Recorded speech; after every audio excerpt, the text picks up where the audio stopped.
தொடர்ச்சியாக நம்முடைய மட்டக்கால் கிராமத்திலிருந்து நம்ம போன முறை கொண்டாந்து புலி சட்டி கொடுத்தோம், அது லேட்டாக கொடுத்தோம். இந்த முறை என்ன பண்ணுறது, நமக்கு வந்துருச்சு. நமக்கு இப்போ ப்ராப்பராக ஒரு புலியிதழ் வருது. புலியிதழை வாசிக்கும் ஒவ்வொரு மாதம் வெளியிடக்கூடிய புலியின் பத்திரிகையை நீங்கள் எத்தனை பேர் வாசிக்கிறீங்கன்னு கேட்கலாமா? இப்போ 13 பேர் இருக்காங்க 6 7 அவன் 8வது படிச்ச 9வது பேர் அவ்வளோ விட்டு 6வது 7வது படிச்சவங்க புலியின் புக்கு மாதம் வருது. புலியின் புக்கு மாதம் வாங்கி வச்சுருக்கோம். கைக்கு வந்துருதா? 6 7 8 வந்துருதா? புலியின் புக்கு இப்போ கூட ஆகஸ்ட் வந்துருக்கா? ஒவ்வொரு மாதமும் உங்களுக்கு வரக்கூடிய புத்தகம் அது. சரி, இந்த மாதம் கொடுத்துருவாங்க. ஒவ்வொரு மாதமும் உங்களுக்கு 13 பேருக்கு 13 புத்தகம் வரும். 4-5 மாணவர்களுக்கு வராது, உங்களுக்கு சான்றிதழ் மட்டும் தான். ஏன்னா நீங்கள் தான் 6-8 மாணவர்கள் தான் சந்தா தொழில் சந்தா கட்டிருக்கீங்க. அந்த புக்குங்கிறது சந்தா. உங்களுக்கு இது மாதிரி டீச்சரை சொல்லி மாதம் வரக்கூடியதை உங்கள்கிட்ட கொடுக்க சொல்கிறேன். அந்த புக்கை வாசிக்கிறாவே இங்கே அறிவியல் சம்பந்தமான அனைத்தையும் என்ன பண்ணலாம், நீங்கள் கற்றுக்கொள்ளக்கூடிய ஒரு மிகப்பெரிய வாய்ப்புகளை அந்த தொழிலில் நமக்கு வழங்கிடும். தமிழ்நாடு அறிவியல் கிட்டத்தட்ட 30-35 ஆண்டுகளுக்கு மேலாக தொழில் எக்ஸாம் நடத்துறாங்க. நீ போட்டித் தேர்வுக்கு பற்றி எனக்கு TNPSC, UPSC, SSC, RRB, TRB போன்ற தேர்வுகளுக்கெல்லாம் முன்னோடி தேர்வாக எது இருக்குன்னா தமிழ்நாடு அறிவியலுக்கு நடத்தக்கூடிய போட்டித் தேர்வு தான் இருக்கு. அந்த தொழில் தேர்வுடைய கொஸ்டின் படிச்சா 100 கொஸ்டின் நாளைக்கு நீ சாதாரணமாக அந்த 100 கொஸ்டின் அட்டன் பண்ண முடியாது. நிறைய தகவல்களை படிக்க வேண்டும், நிறைய வாசிக்க வேண்டும். நிறைய வாசிச்சாதான் அந்த கொஸ்டினுக்கு விடையளிக்க முடியும். இப்போ நம்ம பாரிஸ்ல ஒலிம்பிக் நடந்து பத்தியா? ஒலிம்பிக் எந்த நாட்டில் நடைபெற்றது? பாரிஸ் சொல்லிட்டேன். அது எந்த நாட்டில் இருக்கு? பாரிஸ் அப்படின்னு சொல்லிட்டு ஒலிம்பிக் போட்டி இப்போ நடைபெற்றது. 8வது போட்டி எந்த நாட்டில் நடைபெற்றது? நான் பாரிஸ்ன்னு சொல்லிட்டேன். நான் ஒரு நகரத்தை பேர் சொல்லிட்டேன். இந்த பாரிஸ் எந்த நாட்டில் இடம்பெற்றிருக்கு? பாரிஸ் எந்த நாட்டில் இடம்பெற்றிருக்கு? டெய்லி பேப்பர் படிக்கணும். டெய்லி பேப்பர் வருதா? ஒரு 6-8 மாணவர்களாவது டெய்லி நியூஸ் வாசிக்கிறீங்களா? நியூஸ் வாசிக்கும் வாசிருப்பீங்க. ஒலிம்பிக் போட்டி இந்த நாட்டிலிருந்து நடைபெற்று வாசிருப்பீங்க. ஆனால் மறந்துட்டு இருக்கீங்களா? பிரான்ஸ் தலைநகர் பாரிஸ்ல நடைபெற்றது. 8வது ஒலிம்பிக் போட்டி, 33வது ஒலிம்பிக் போட்டி.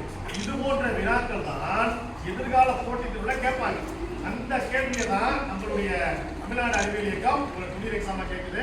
ஒரு மிக சிறந்த வாய்ப்பு வழங்கிய தலைமையாசிரியர் அனைத்து ஆசிரியர்களுக்கும் தமிழ்நாடு அறிவியல் இயக்கத்திற்கு நன்றி தெரிவிக்கிறேன். இப்பொழுது தலைமையாசிரியர் வந்து சான்றிதழ் வழங்கி கௌரவிக்குமாறு அனுமதிக்கிறேன்.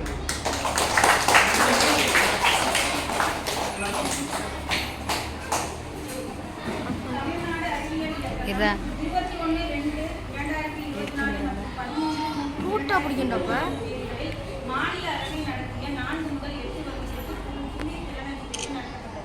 அதற்காக சிறப்பாக எழுதி பாராட்டு சான்றிதழ் இன்று வழங்கப்படுகிறது. விமல்குமார் கடந்த ஆண்டு 4ஆம் வகுப்பு.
அங்கிட்டு போயிடுச்சு.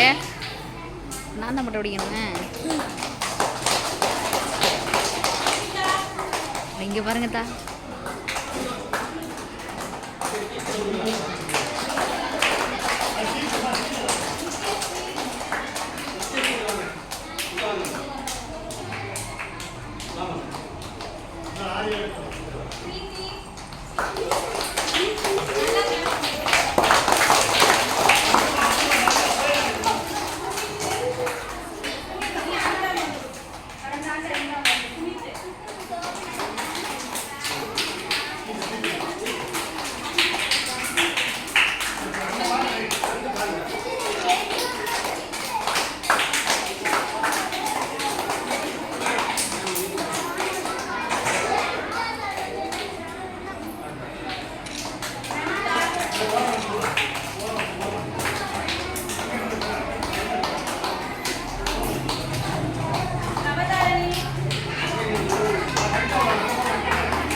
வீடியோ நான் போயிடேன்டா. அதுக்கு அதுக்கடுத்து